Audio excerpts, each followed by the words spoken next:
Hey, what's up? My name is Samuel Leeds. Welcome to this week's Q&A Sunday. So every single week on a Sunday at 7 p.m, I'd like to just sit through some of the questions that you've had, property related, and do my very best to answer them.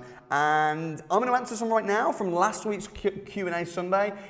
While I'm speaking, if you get questions pop up in your head, comment below and I'll do my best to answer every single one if possible.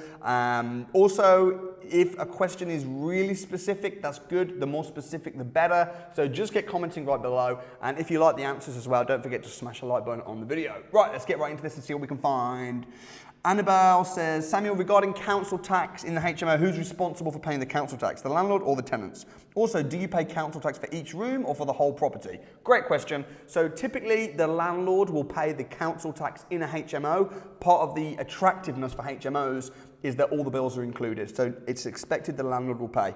In regards to, do you have to pay council tax for each room or for the whole property? Normally you just pay one council tax for the whole property unless the council deems the rooms to be almost like self-contained. So if it's like a studio with a kitchenette and an ensuite, then you might find that you have to pay council tax for each individual room. But if it's just a bedroom with an ensuite, normally you will just pay council tax for the whole house. But do check with the council before you buy it so there's no nasty surprises. Hope that helps.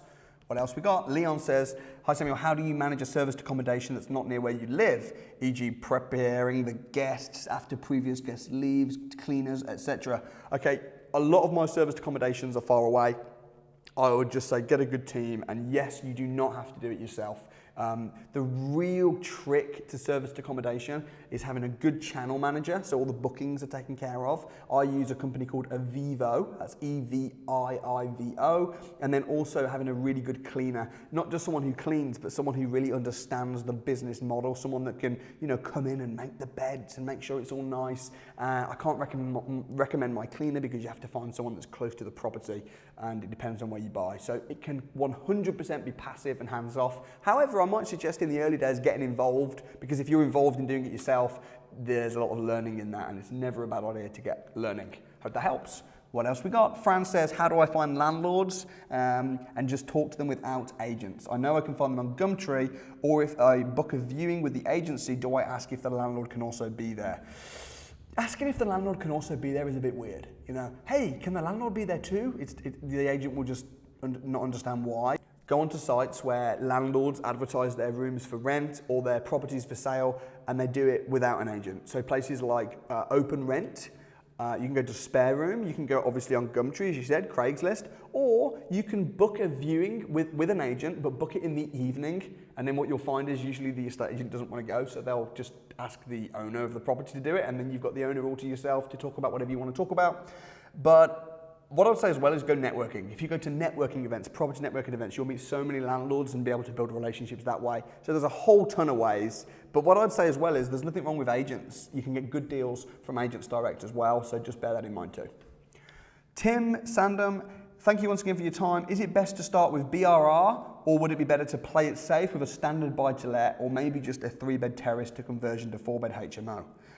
I'm going to the crash course, so maybe when I'm there I'll know. Just can't wait to get stuck into my property journey. There's no right answer for this. There's so many strategies, and I would never say that one particular strategy is better than another particular strategy. It all depends on what you want to get out of it.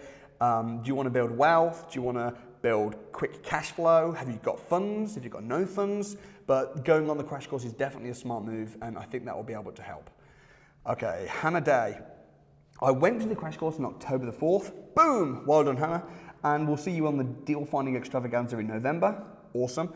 On finding my patch. Would it be sensible to focus on finding properties to convert to HMOs just outside of Article 4 area in Birmingham before the restriction increases, even though Birmingham is peaking? Or is that crazy return on investment wise, and should I be focusing on places that have bottomed out? Thanks for the amazing content, Hannah.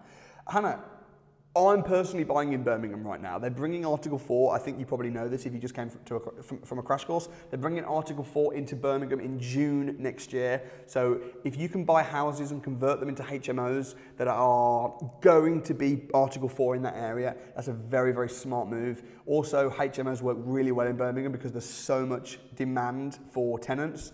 So even though you're not buying in an area that's bottomed out, like Liverpool, for instance, you're still going to see capital appreciation, in my opinion, in Birmingham over the next year or two. And you're also going to get really good rents. So as long as the ROI is good, I think buying and getting grandfather rights and taking advantage of the Article 4 situation in Birmingham is a really smart move. So I think you're on the right track. But I look forward to seeing you next month at the Deal Finding Extravaganza. Okay, Lord Arash. Oh, we've even got Lords asking questions. Isn't that fantastic? What does refinance cash out mean? I always hear it in your videos. Okay, refinancing cash out means when your property goes up in value, rather than selling the house and then benefiting from the capital gains, that's probably not that smart because you've got to pay tax on that money. So what smart people do is when a property goes up in value is they then take that money out as a loan, they borrow against that property. That's called refinancing the house. And then that money you pay zero tax on and you can reinvest that into more properties. That's what I mean when I say pulling your cash out of a property. Joshua, wow, there's a lot of questions here. I'm gonna do a few more, do as many as I can do. I hope you guys are enjoying this. If you're enjoying the video, smash like. Again, don't forget, if you've got questions, offshoot questions that come as a result of these, if you don't quite understand something, comment below as well. Joshua says, I'm 16 years old, I'm very interested in this. I'm wondering what type of things I could do to get involved in property investing. Leaving school is not an option as it's compulsory until I'm 18 years old. To be honest, I do not enjoy it and I feel like it's a waste of time. Joshua, I'd probably agree with you. It probably is a waste of time because people teach you to go to school to get good exams, to then get a job, then to get money. Well, why not just figure out how to get money and cut all the other stuff? So you're probably right.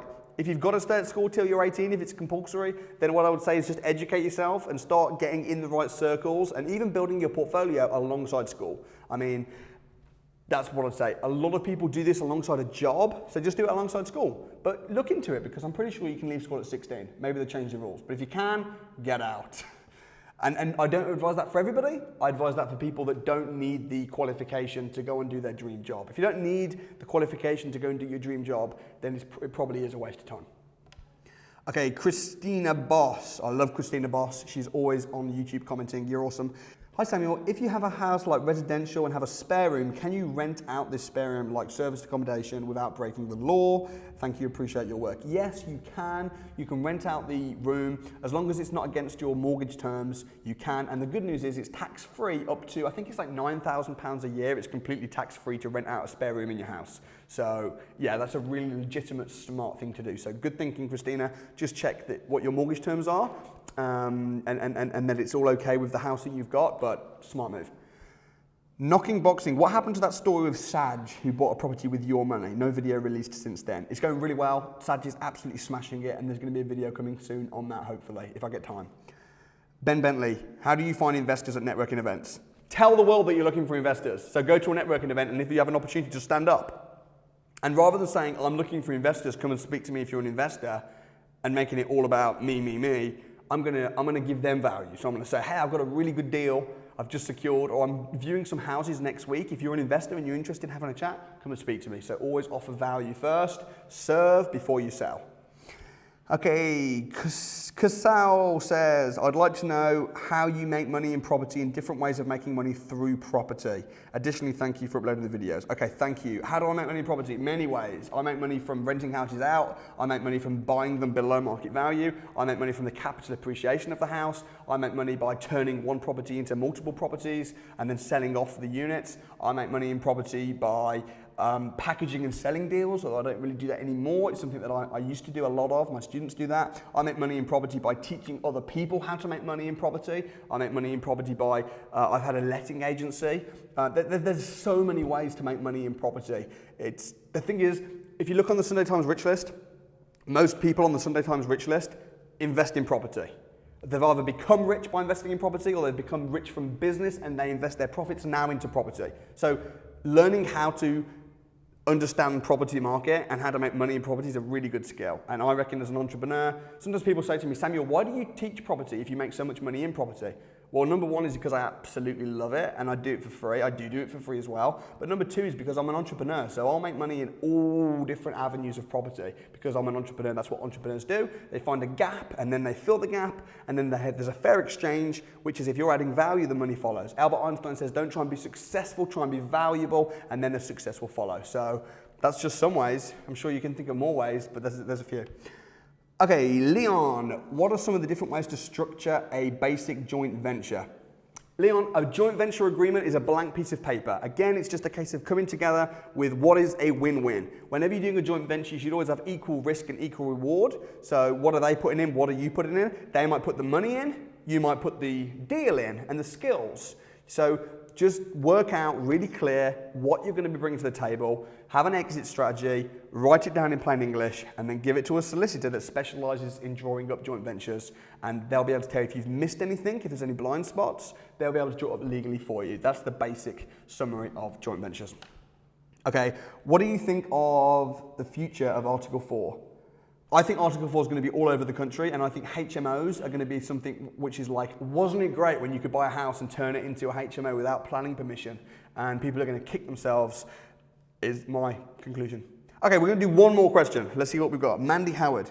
My parents have recently passed away, sorry to hear that, and have left me £60,000. I'm 56 years old and would love to retire and spend time with my grandchildren. Fantastic, good for you. I'm thinking of investing in HMOs but don't know where to start. Are all of Manchester and Salford Article 4? What do you recommend? What I recommend is just figuring out how much money you need and working backwards. So you say you want to be able to retire and spend time with your grandkids. What I'd work out is how much money do you need per month to be able to live on for the rest of your life and retire. If that's £2,000 or £3,000, whatever that is, figure out what that is and then work backwards. HMOs are a really good strategy for sure. I don't know Manchester super well, so, but just work backwards. Always get the end goal in mind. But £60,000, I'd probably do some, with £60,000, if I wanted to retire, I'd be definitely looking at how I can recycle that money. So how can you put the money in, add value, and then pull the money out and rinse and repeat? That would be my strategy. Buy, refurbish, refinance. Some fantastic questions. Thank you so much for those. Also, don't forget to comment your questions below. I'm going to be doing the exact same thing next week. I'd love to answer your questions. Also, don't forget, I think sometimes we can overthink things just a little bit, and we can come up with so many questions and not take action. So if you've not seen the Financial Freedom Challenge, that's where I start all over again with nothing and become financially free in 1 week. And I've done this many times. I'd suggest watching that for inspiration of how you can actually do this fast and get fast results. The video's right here.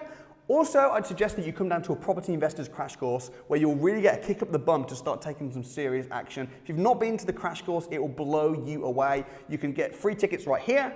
And of course, don't forget to subscribe right here. Thanks so much for watching. I'll see you next week.